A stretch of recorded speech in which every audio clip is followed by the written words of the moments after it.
Hey everyone, welcome back to my channel. I hope you guys are doing absolutely fine.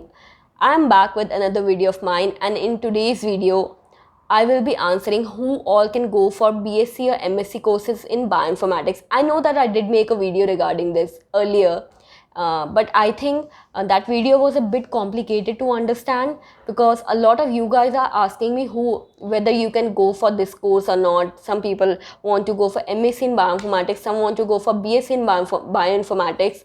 So I think you guys are a bit confused. That video was a bit confusing because I was not able to include all the courses who, there were so many actually, so I was only able to name some of them. That's why you guys are confused. So maybe in this video I think I'll try to answer you guys in a very simple language, okay, so that you guys can understand. So for BSc in bioinformatics, guys, if you guys are from science background, you have done your 12th in science field, then you can go for BSc in bioinformatics, as simple as that. Okay, I think this is helpful now.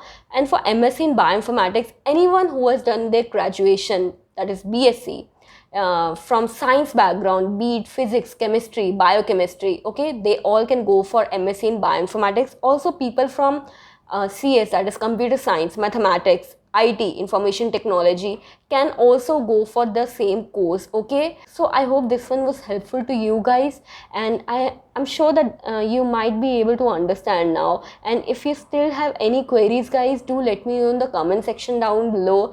I'll be so happy to answer you guys again. Don't feel shy or anything. If you still have confusion regarding this, you can ask me in the comment section down below. Yeah, so also I have made other videos regarding the same topic, bioinformatics. The links will be in the description down below. You guys can check it out, okay? And also one thing I would like to mention, remember a video before this I made about some internship. So that internship is postponed for like 2 weeks. It was about to start on 1st of October, but it has been postponed to 16th of October. And also mentioned the number and if you want to apply for that one or not. So guys, if you really do want to apply for that, you still have time, okay? So you guys can go and check it out. Check the video out. I will put the video in the description down below, okay? So yeah, just check it out and see if you want to go for it or not. Also tomorrow I will be coming with 2 more internships that they have introduced. Those will start again from 16th of October, okay? So yeah guys, I hope this video was helpful to you guys, okay? And I will see you in my next one, okay?